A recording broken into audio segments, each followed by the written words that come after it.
This is Democracy Now!, democracynow.org, The War and Peace Report. I'm Amy Goodman. After a decade-long campaign, climate activists say more than 1,600 institutions have now cut ties with the fossil fuel industry and divested some $41 trillion in assets. This comes as nearly 200 countries agreed to a deal at the COP28 UN Climate Summit to phase down fossil fuels, replacing language calling for a phase-out. Now, a growing number of Democrats are calling on President Biden to stop massive new fossil fuel developments. Meanwhile, in Britain, just days after COP28 wrapped up, climate groups filed a lawsuit to block the development of the massive new Rosebank oil field in the North Sea, saying approval of the project violates Britain's legal obligations to target net zero carbon emissions. For more, we go to London to speak with The Guardian's senior climate justice reporter, Nina Lakhani, who we last saw when we were in Dubai as we both covered COP28. Her latest piece is headlined Indigenous People and Climate Justice Groups Say COP28 Was Business as Usual. Nina, welcome back to Democracy Now! It's great to have you with us. Why don't you talk about the fallout of the UN Climate Summit, you know, the head of it, the head of ADNOC, the Abu Dhabi National Oil Corporation, Sultan Al Jaber, who is also the president of the COP, and the taking out of any language of fossil fuel phase out, making it phase down, what all of this means.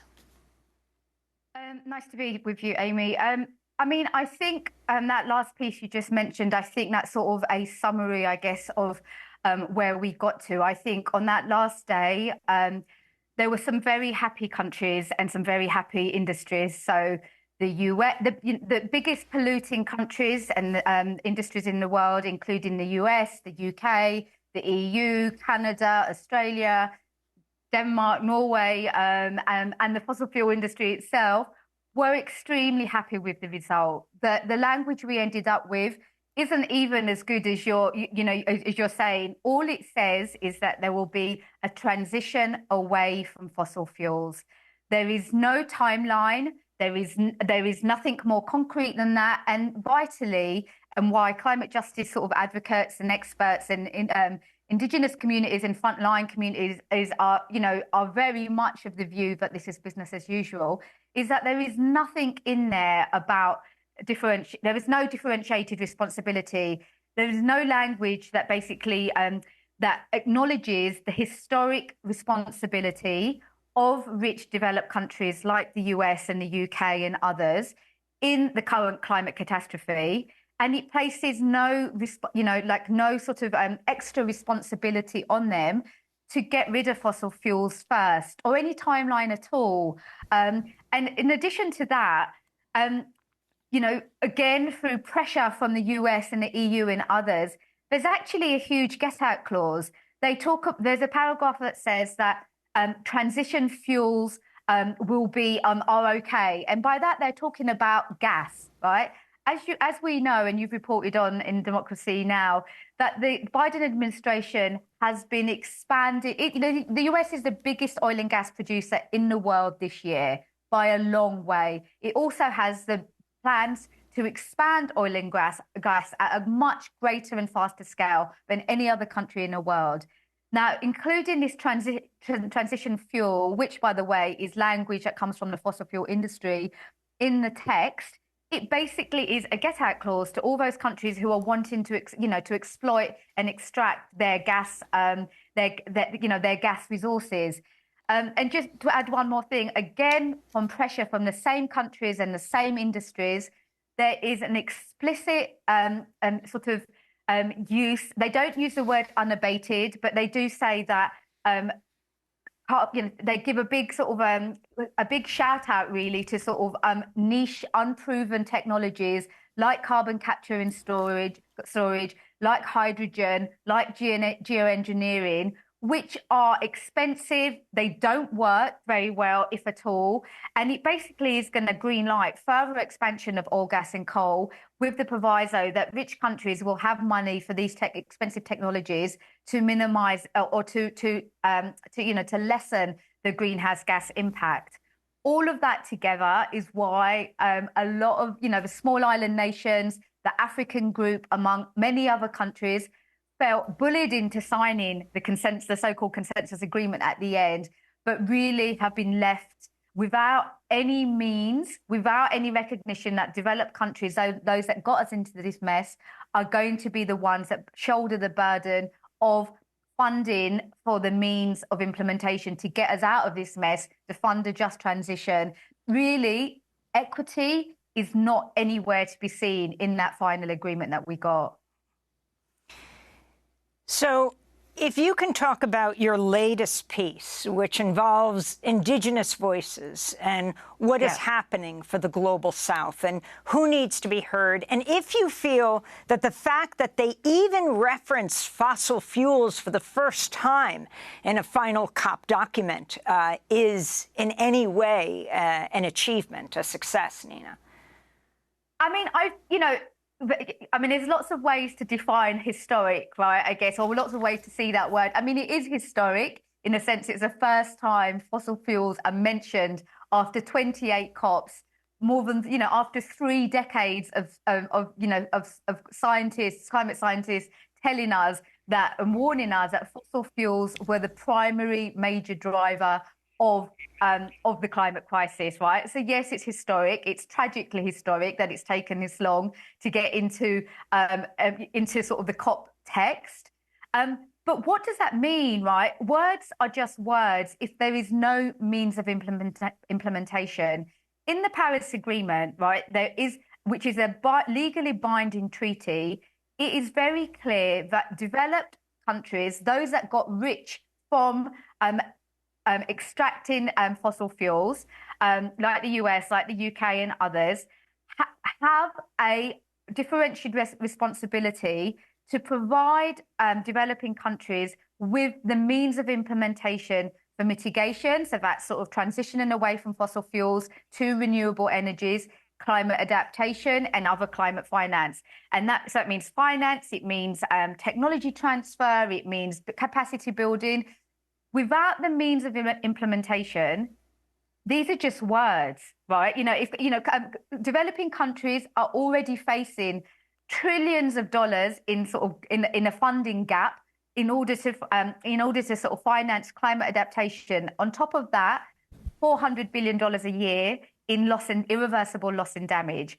There is nothing in this there is nothing concrete, direct in this final text that because developed countries pushed to get it out, they refused to budge on this to make it to make it clear that they are the ones that are responsible and must help developing countries transition away from fossil fuels. Let me give you an example. So take Malaysia, right? Malaysia has a national oil company.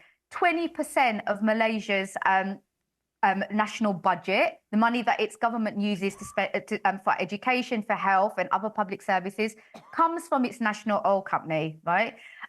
Take Mozambique, one of the poorest countries in the world, has huge amount of gas. How are we going to tell these countries, or why should these countries stop extracting their oil and gas, right? How can they possibly do that when they're still unable and are still trying to meet the basic needs of their population? They have to be helped they have to be given the help to transition away, to leave these fossil fuels in the ground, and to be able to continue to develop their own countries for the best of their people. Otherwise, they're just not going to be able to do that. And what developing countries have been saying for years and are still saying is that developed countries who benefited from extracting all these fossil fuels now want us to do more and more and more, right? When they're not willing to do even the bare minimum.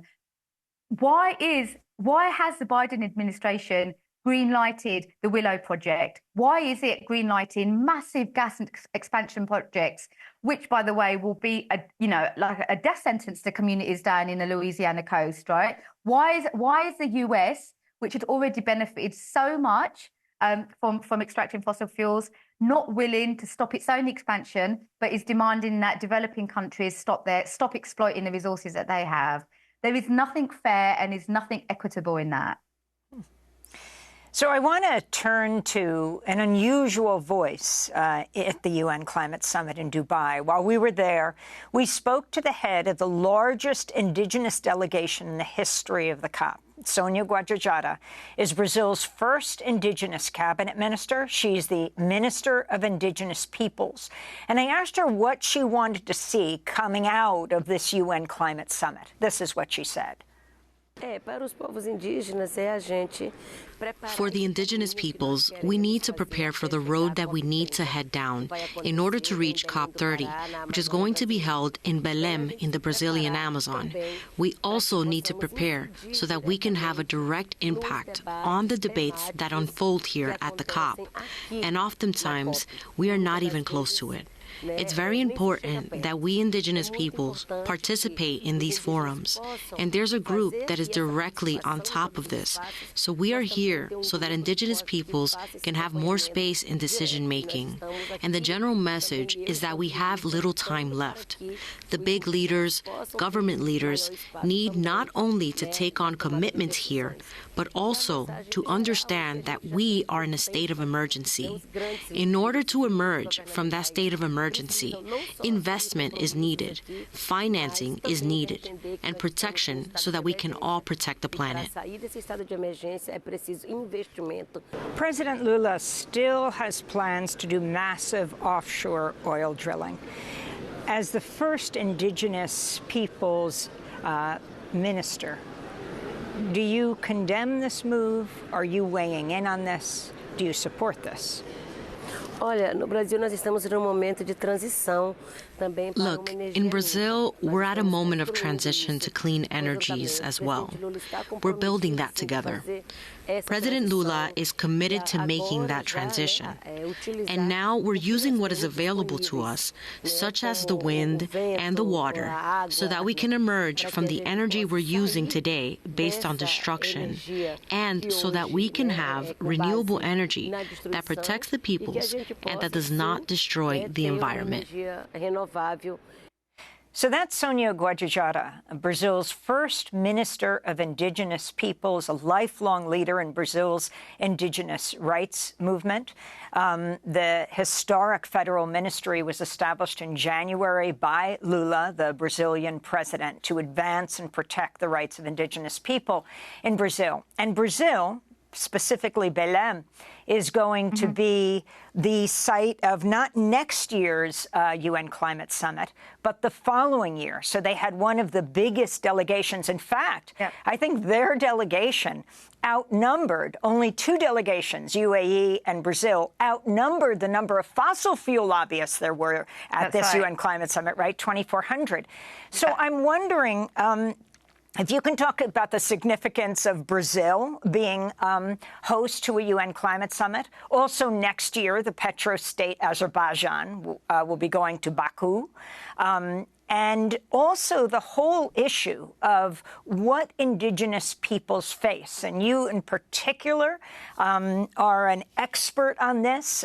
You wrote the book about Berta Cáceres, the Honduran indigenous rights activist who was murdered in her home.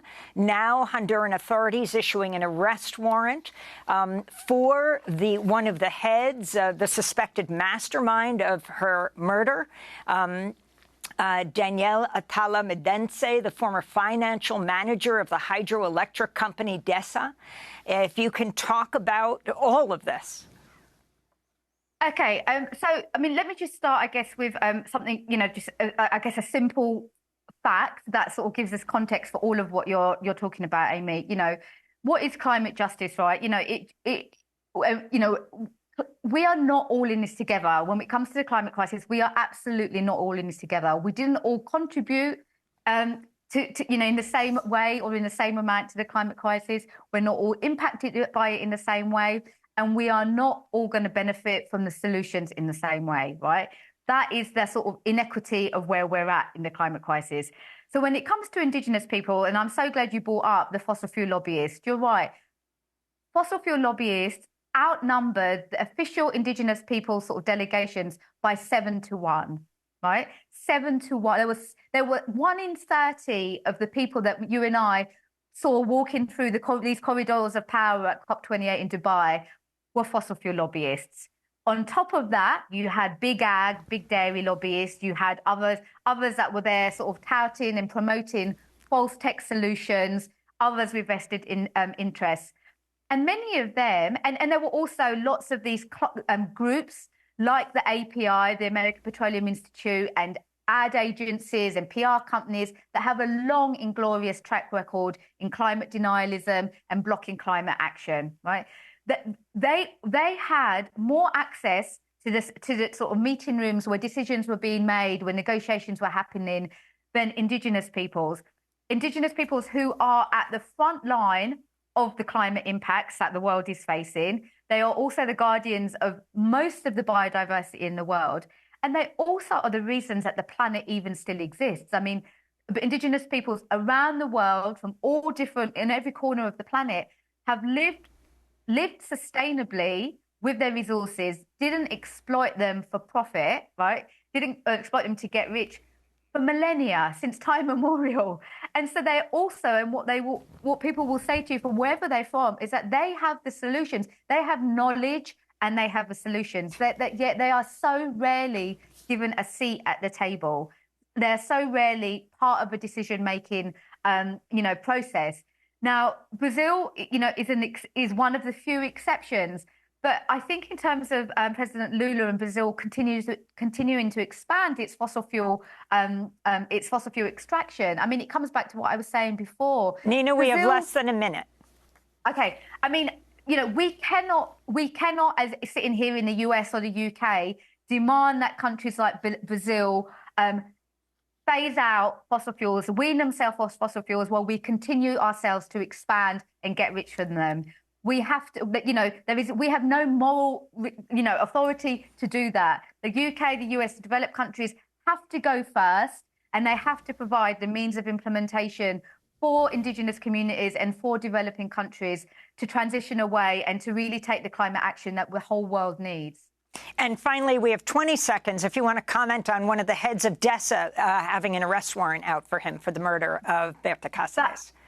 That is huge news. Daniel Atala-Midens is from one of the most powerful oligarchs in Honduras, politically and economically powerful. His father and his uncles were the majority shareholders in DESA. And Nina, so that is a tease for our post-show interview. We're going to post online at democracynow.org, along with our interview with Sonia Guajajara, Nina Lakhani of The Guardian. I'm Amy Goodman. Thanks so much for joining us.